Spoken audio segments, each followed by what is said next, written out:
I'm interested in knowing exactly or getting deep in how to build a successful business in Poland, and if being integrated deeply into the culture, Polish culture, is one of the key successes. So, looking back at your career, you've built a successful business in publishing. What are the key elements to build such successful business? Well, I'll go to your first comment that, for what we do, we don't have to be integrated culturally. But if you're selling like to the mass, because we're not selling to the mass market, it's commercial real estate, very focused market.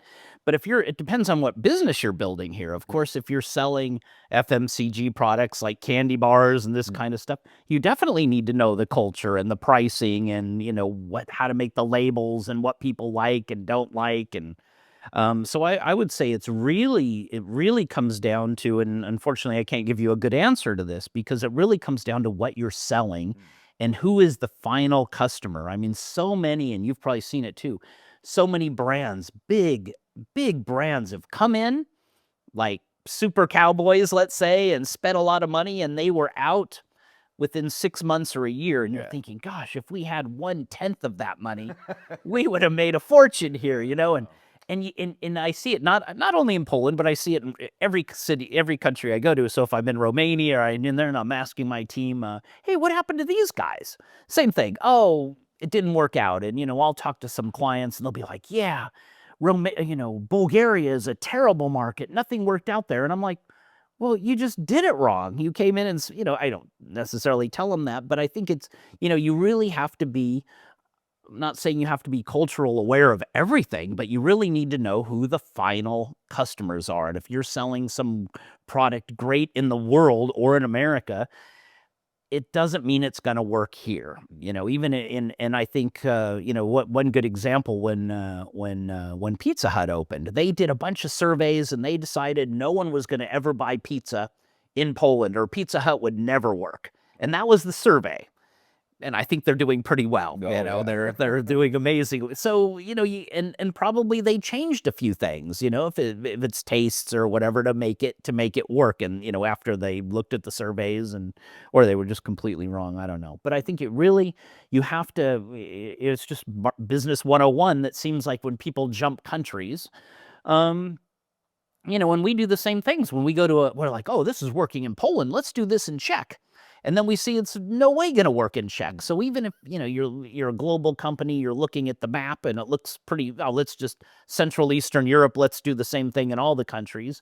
And they really are different. So I think, to your comment, I think depending on what you're selling, you better know who the final customer is if they're eating a candy bar or buying a car or, with fashion too, in the 90s, it was easy. You got everybody that couldn't sell anything for fashion, and they would just take all the Western stuff, dump it over here. Yeah. Try to do that now.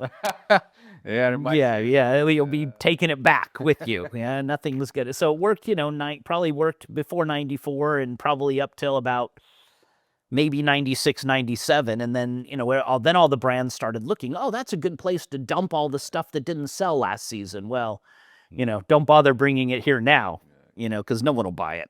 So I think it's really, I think in every country, you just have to know really who that final customer is. And, sometimes it's not easy to know what those guys are thinking because you can't just choose. I mean, I noticed with clothes or things like that, you get the Czech Republic who actually will spend a bit more money to have a little bit better quality. And you see in Poland, they want to spend less money, even if they wash it twice and it's done. I talked to some of the suit guys, the guys doing suits from Turkey, and they're like, we love Romania because all those guys are buying new suits and new shirts weekly. Interesting. Yeah, they can live in their mother's basement on a dirt floor and they're buying new suits, once a month. And in Poland, you don't get that, right? So, they're like, yeah, we want to come to Poland because they're buying so much in Romania. I'm like, it's not the same, Romania is more like Italy. Yeah, you see that the guys are walking around. It looks like a fashion show in Romania. And, here it's just not like that. I'm like, look, you're not going to sell anything that quick here, and then stick to Romania. And so it really comes down to, you can't just put CE in one big bundle and assume it's okay. And I think a lot of times in Western Europe, for sure, the U.S. companies that have come here and left already, I think they were doing more like that. Like, it sells great in France, it sells great let's just stick it in, Poland. And, sometimes it does work, but generally it doesn't. It doesn't go that far. No, I remember that because remember the glamorous pochette company there launched. It was a hole in the market. We launched it and it worked. We tried to do the same in France. It didn't work. Because they have them. Yeah, I know. They're like, I thought that because of the design and the idea, the concept, it would just work, but so we just focused in Poland. It was also B2B and it was going wonderful. Because Poland, no one had one. So they're like, wow, how much is it? Oh, only 100 zlotys, okay.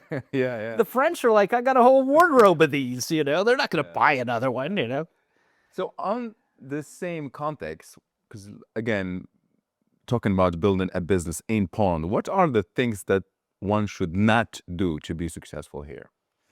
Not do. Well, don't overcharge. Whatever you're doing, make sure you're bringing in, I would say, now, a few things. I don't want to make it too long, but don't come in with top luxury quality, because there's not enough people here to pay. I'm not saying this country's poor, no one has any money, so don't send a bunch of hate messages to me. But the people with money are buying somewhere else. That is true. And everyone. I mean, I know quite a few rich people because of the real estate, but I'll tell you, the Poles rich Poles are buying when they're on trips, because they like to come by and go, oh, I bought this in Beverly Hills. They don't want to say they bought it at somewhere else. So if you've got something really unusual and really expensive, maybe, but you better know them, and you better have, back to knowing your customer, your contacts.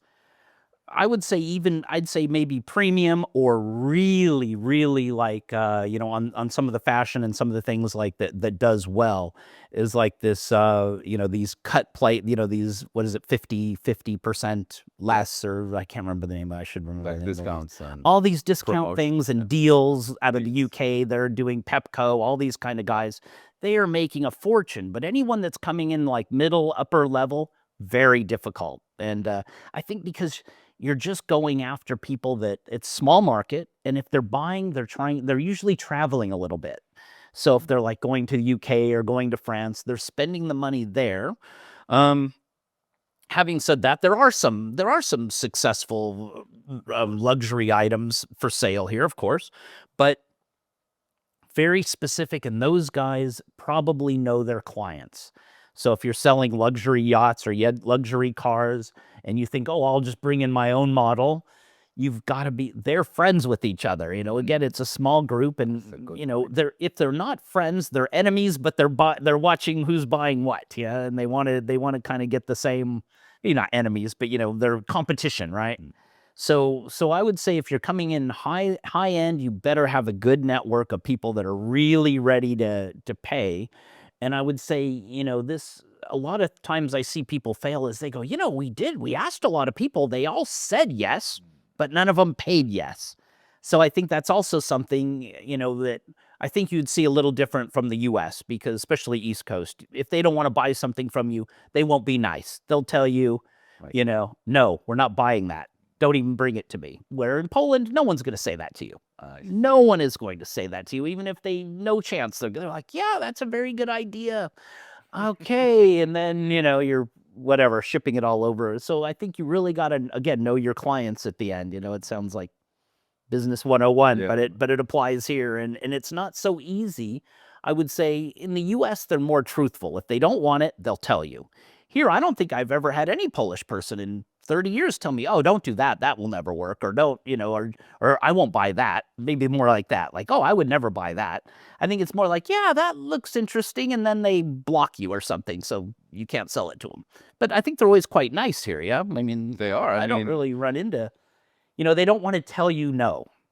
Yeah. They don't want to tell you, no, we don't want that. Later, when they go to pay for it, maybe they won't buy it. But I think as far as just, the idea. Yeah, it's more like respectful, like, oh, we don't want to say anything bad because maybe he'll be mad. I don't think in the US they care if you're mad. They're probably in the US, I'm happy when I get no's, because then I don't have to waste time with them. Yeah. But I think here they're like, oh, we don't want to say that. We don't want to say it's not a good idea.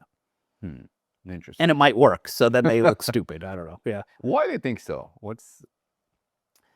I don't know. It's hard to say because, but I would say, it could be just like, oh, this American guy's doing something here. We don't want to say it's not going to work. Maybe it will work. So it could be just not being confident enough to say, no, I don't think that'll work. Or they just don't want to. It's like, why be confrontational? Because that's actually a very interesting point. Whenever I had a business idea, I have never been stopped by a Polish person saying, don't do it. Yeah, no, and quite honestly, probably a lot of these guys are like, you're selling a piece of cloth that big for 150 zlotys? I'm sure they were all thinking, no one's going to buy that. I don't know. It's strange no one would tell you no. Yeah, I mean. It's true. Yeah, but, in the U.S., I think they'd be like, no one's going to buy that for that price. I mean, you have to explain why. Like, look, it's the quality, like your bags, right? Quality and things like that, and explain it a bit more. Because quite honestly, you walk by some of these stores, they're selling a whole suit for 99 zlotys. So, You're like, yeah, like why? what's the point? Yeah, why would you buy this when you could buy a whole suit? Yeah. So, it depends. Maybe they understood it, but not that many were here, so probably hard to. Also, you need to explain it. So if no one told you that, you'd think someone would.